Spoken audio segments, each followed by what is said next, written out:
మంచిర్యాల జిల్లా భీమవరం పోలీసుల ఆధ్వర్యంలో స్థానిక ప్రభుత్వ పాఠశాల విద్యార్థులచే రోడ్డు భద్రత నియమాలపై ప్రజలకు అవగాహన కల్పించడానికి ర్యాలీ నిర్వహించారు.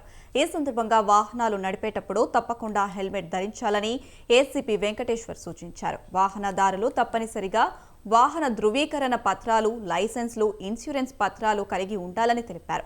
ర్యాష్ డ్రైవింగ్ చేసేవారిపై, డ్రైవింగ్ లైసెన్స్ లేని వారికి బండి ఇవ్వడంపై కేసులను పెడతామని చెప్పారు.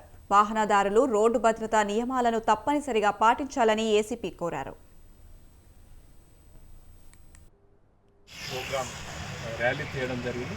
ఈ ర్యాలీ యొక్క ముఖ్య ఉద్దేశం ఏంటంటే జనాలకు అందరికీ కూడా ఈ రోడ్డు భద్రత భాగంగా ఈ సిగ్నల్స్ కానీ, తర్వాత రోడ్డు మీద ఉన్నటువంటి లైన్స్ విషయంలో కానీ, తర్వాత రోడ్డు మీద ప్రతి ఒక్కరు కూడా హెల్మెట్ పెట్టుకొని పోయేటట్టుగా మనం చేయడం జరిగింది. ఈ అవేర్నెస్ ప్రోగ్రామ్ ఇంతటితో కాకుండా పిల్లలతో పాటు యూత్తో పాటు అందరినీ కూడా విలేజెస్ అందరినీ కూడా మనం మోటివేట్ చేయడం జరుగుతుంది.